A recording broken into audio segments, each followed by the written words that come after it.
Vamos então para o nosso assunto número 1, petição inicial. Primeiro eu vou explicar para vocês o conceito da petição inicial, para depois a gente ir para os requisitos. O que é a petição inicial? Todo processo começa com uma petição inicial. Como que um advogado chega ao juízo? Através da petição inicial. É nela que vai constar todos os fatos, todos os argumentos, todas as justificativas, todas as fundamentações, para que o juiz receba o processo, para que ele saiba do processo. Eu até coloquei uma observação aqui para vocês. É o documento mais importante, porque é nela que os fatos são apresentados para o julgador. Esse é o conceito da petição inicial, é o documento que começa o processo.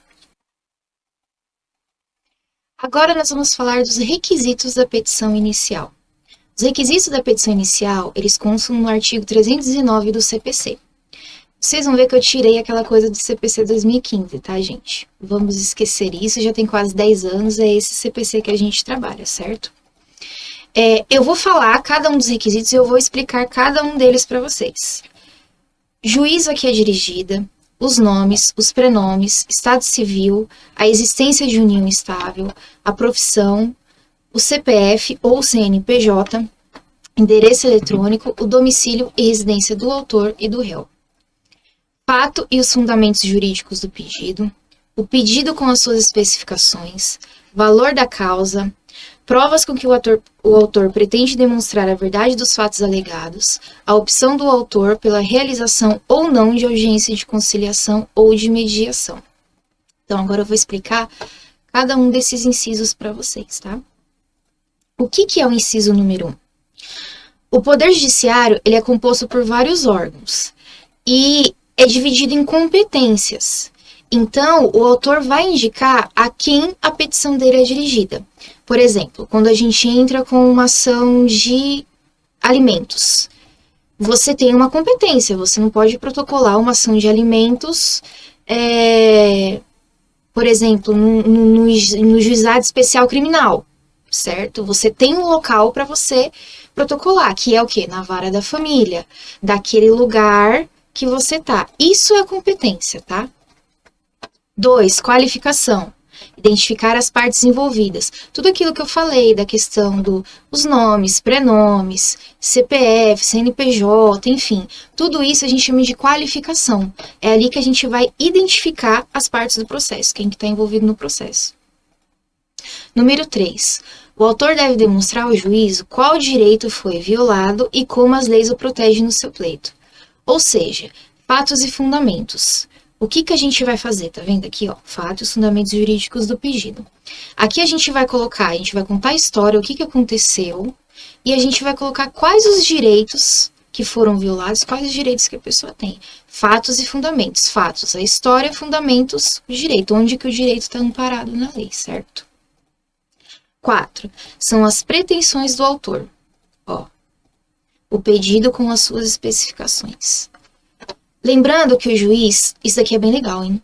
Lembrando que o juiz só pode atuar com base no que consta no tópico, não sendo possível ir além, ultra petita, diferentemente extra petita, ou não apreciar o pedido, que é citra petita ou infra petita.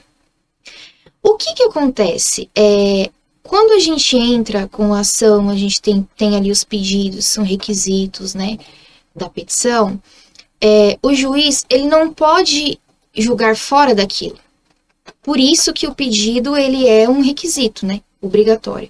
Ele não pode julgar, ele vai julgar de acordo com o que você pediu, com o que você expôs, certo? Então, se ele julga além, que é outra petita, se ele julga diferentemente, que é o extra, diferentemente do que você pediu, ou ele não aprecia o seu pedido ou um dos seus pedidos, ele está cometendo uma infração. Não pode, certo? Porque isso é um requisito da petição e ele só pode atuar dentro do que você pediu. Vamos lá. Inciso número 5. Valor da causa. Conforme o artigo 291 do CPC, será atribuído um valor a toda causa, ainda que não tenha conteúdo econômico imediatamente aferível. Toda causa tem um valor. Toda vez que você entrar com uma petição inicial, você não vai entrar sem um valor, ainda que seja um valor representativo, mas vai existir um valor. Tô falando isso para vocês, mas mais para frente a gente vai né, nas outras aulas, nós vamos desmiuçando isso. Vocês vão entender melhor todos esses requisitos. Vamos lá, número 6. As provas com que o autor pretende demonstrar a verdade dos fatos alegados. Provas são todas as formas que se tem para provar o alegado e que são aceitas em direito, legislação, jurisprudência. Pode ser documental ou testemunhal, que é o depoimento de pessoas, né? Prova, desde que não seja ilícita, lógico, quase tudo é prova. A gente tem prova documental e a gente tem prova testemunhal, certo?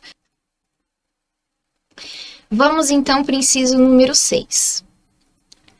Provas são todas as formas que se tem para provar o alegado e que são aceitas em direito, na legislação, pela jurisprudência. Podem ser documentais ou testemunhais, certo? Então, prova é tudo aquilo que a gente pode usar para provar que a gente está alegando, desde que seja aceito em direito, né? Desde que não seja ilícito. Inciso número 7. Oportunidade do autor manifestar interesse ou não na audiência inicial de tentativa de conciliação, que se realiza no procedimento comum antes da contestação do réu. Esse inciso aqui, ele é uma novidade, que não é mais uma novidade, né, gente, que é o que eu falei, né? O Código de Processo Civil já é de 2015. Vamos lá. Aqui, o autor, ele tem a oportunidade de manifestar se ele tem interesse ou não na conciliação, certo? É obrigado a conciliar? Não. Então, ele pode colocar na petição inicial se ele tem interesse numa tentativa, né, de conciliação ou não, certo? E acabamos os requisitos. O que eu quero que vocês entendam? Conceito da petição inicial. Todo processo começa com a petição inicial. Ele é a peça mais importante de um processo, porque é nele que você vai constar, é nele que vai constar, é nele que o advogado vai poder chegar em juízo com aquela demanda, com aquele problema e pedir uma solução, certo? Requisitos da petição inicial, 319, não tem erro. Atender os requisitos, não tem erro, tá bom? Bom, sobre petição inicial é isso. Qualquer dúvida vocês já sabem, só mandar a perguntinha pra gente, tá bom? Até mais!